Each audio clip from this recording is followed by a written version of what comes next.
Durante febrero de 2008, en la Organización de las Naciones Unidas, se realizaron una serie de juntas en secreto para tratar el fenómeno extraterrestre. Un militar, por ahora anónimo, que participó en dichas juntas, le reveló a prestigiosos investigadores que existe un plan para realizar una campaña en los medios masivos de comunicación en la cual se prohíba estrictamente que el fenómeno ovni sea ridiculizado. Durante febrero de 2008, en la Organización de las Naciones Unidas, la ONU, se realizaron los días 12, 13 y 14 una serie de reuniones en secreto para tratar el fenómeno ovni y cuáles serían las implicaciones exopolíticas de la presencia de seres inteligentes del universo en nuestro mundo. Un militar de alto rango que participó en estas reuniones confidenciales reveló a prestigiosos investigadores de los Estados Unidos que ahora en la ONU se planea realizar una campaña en los medios masivos de comunicación que prohíba estrictamente la ridiculización del fenómeno extraterrestre.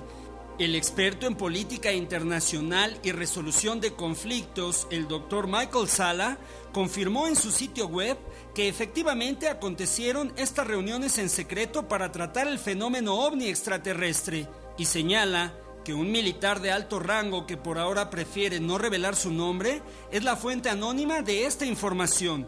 Además, de acuerdo con los investigadores del Disclosure Project de Nueva York, Clay y Sean Pickering, y también del editor del sitio UFO Digest, el investigador Robert Morningstar, el militar anónimo del Departamento de Defensa de los Estados Unidos se reunió con todos ellos el día 19 de mayo del 2008 en la ciudad de Nueva York, y que esta fuente anónima le reveló que existen planes muy serios para establecer una campaña con los dueños de los medios masivos de comunicación de todo el planeta. Campaña en la que se prohíba la ridiculización del fenómeno extraterrestre. Ridiculización que ha intimidado durante décadas a la mayoría de los gobiernos e instituciones científicas y les impide, por miedo al ridículo, hablar abiertamente de sus casos y archivos que por ahora son secretos. No obstante, ante la creciente oleada de avistamientos y casos registrados por instituciones oficiales y militares, y ante la necesidad de establecer las bases de la exopolítica, hay gobiernos como el de Ecuador que sin temor a la crítica ya han hablado abiertamente del fenómeno extraterrestre. Recientemente en esa nación, el presidente Rafael Correa desclasificó todos los archivos OVNI y ordenó que les sean informados todos los nuevos reportes de avistamientos. El sitio exopolitics.com señala que en las reuniones confidenciales de febrero en la ONU participaron el piloto militar francés Gilles Laurent y personajes importantes como el arzobispo Celestino Migliore, quien actúa como observador permanente del Vaticano en la ONU.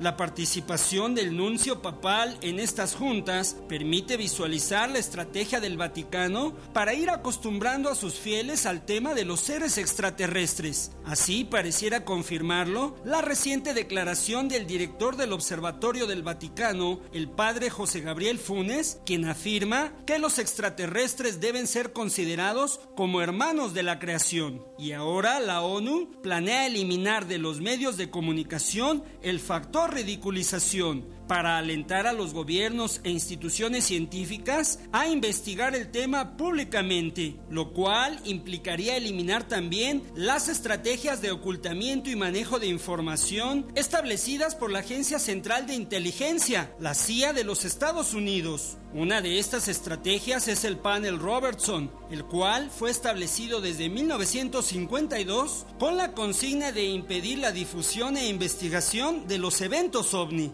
Si verdaderamente desapareciera el factor ridiculización, seguramente más científicos, universidades, gobiernos e instituciones oficiales investigarían científica y socialmente el fenómeno extraterrestre. El resultado indudablemente sería el primer paso firme como sociedad planetaria para establecer los conceptos de la exopolítica, que Alfred Webre, pionero de esta ciencia, define como una nueva disciplina para comprender las sociedades del universo a través de su política y de su gobierno. En futuras emisiones le presentaremos más sobre estas reuniones secretas en la ONU y las implicaciones que resultarán de la prohibición del factor ridiculización de la vida extraterrestre. Para los grandes misterios del tercer milenio, Fernando Correa. Otro aspecto también de nuestro programa, que aquí se presentan siempre vanguardias en los grandes misterios del tercer milenio, ahora vamos a incursionar en la historia. ¿Sabes tú que esta civilización milenaria que tanto nos fascina, Jaime, y al público, los egipcios, hay ya prehistoria? Tenemos comprobación de prehistoria en Egipto. Estamos hablando de personajes y de restos hallados hace 250,000 años atrás que ya vivían ahí en el Valle de Nilo. ¿Dónde nació Egipto? La respuesta es del mismo Egipto. ¿De dónde viene la cultura de Egipto? Ahí es donde se abren los signos de interrogación. Sin embargo, fíjate que hay una novedad interesante y que va a ser presentada en breve en España por un canal televisivo, pero la primicia se les vamos a ganar nosotros. Como siempre en ese programa vamos a estar adelante 1 mes y medio por medio de esta información. ¿De qué se trata? Una cuarta pirámide en Egipto. Perdón, ¿una cuarta pirámide? Sí, Jaime, una cuarta pirámide que incluso es más grande que la de Keops, por 7 metros o por 62 centímetros. Esto viene a abrir una nueva etapa en la historia de Egipto, porque, bueno, pues el faraón Khufu, que pertenece a la cuarta dinastía, es quien se responsabiliza de la construcción de la pirámide más grande. ¿Fue anterior o posterior? Fue posterior, ya que Yedefra, a quien se le debe esta nueva pirámide, es hijo de Khufu y debió haber estado en lugar en ese momento de la de Kefren. ¿Por qué no está ahí? ¿Por qué es más grande? Es un misterio en la historia de Egipto, Jaime. Pero lo interesante es que fue la más grande, está descubierta. ¿Y dónde crees que se quedaron sus restos? Te invito para que veas esta cápsula y que el público lo descubra. Adelante. Gracias, Jaime. Gracias, público. Adelante. El día de hoy, los grandes misterios del tercer milenio le da una primicia a nivel mundial: el hallazgo de una cuarta pirámide de tamaño colosal en el antiguo imperio egipcio. Sin duda, cuando usted recuerda a Egipto, su memoria recrea estas 3 pirámides monumentales en el Valle de Giza: la pirámide de Keops, Kefren y la pirámide de Miserinos. El mismo valle se engalana con la presencia de esas 3 majestades arqueológicas que tienen acomodo en el cielo en el maravilloso cinturón de la constelación de Orión, el Cazador, donde se ubica la morada celeste de Osiris, el faraón dios de Egipto. Sin embargo, la ciencia ha dado a conocer que en el antiguo Egipto no solo se veían desde el río Nilo estas 3 construcciones monumentales, sino que había una cuarta pirámide que incluso fue la más grande de este milenario imperio. Esta cuarta pirámide, que pasó oculta por más de 4,000 años a nuestra civilización, superaba la altura de la pirámide de Keops por 7 metros con 62 centímetros.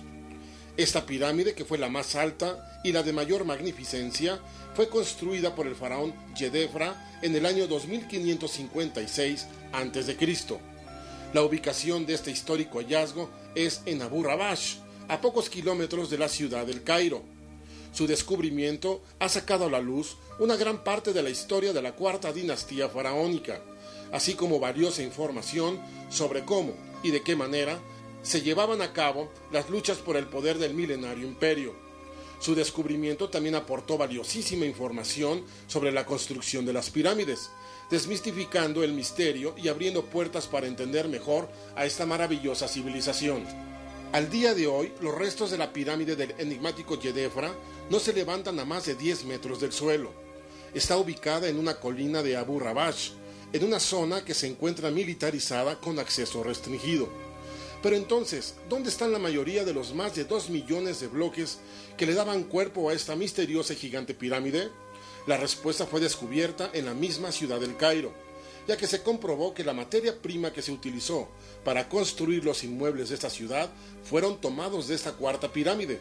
Más de 2 millones de bloques, cuyo peso oscilaba entre 2 y 60 toneladas, según el historiador Heródoto, en el año 450 a.C., fueron transportados por los romanos a esta ciudad, dejando atrás la huella de la destrucción y del saqueo, ya que esta pirámide fue también la tumba del faraón Yedefra, quien gobernaba en la dinastía número 4 entre los años 2556 y el 2547 a.C. Su altura real fue de 154.22 metros y su base contaba con 122 metros de longitud en cada uno de sus lados. Tardaron 8 años para su construcción, utilizando más de 15,000 trabajadores cuya profesión original fue la agricultura. Egipto, Una cultura milenaria no solo por la historia misma de su civilización, sino también por sus enigmas y su origen que se pierde en la noche de los tiempos, donde la conciencia humana aún no ha comprendido cómo llegar.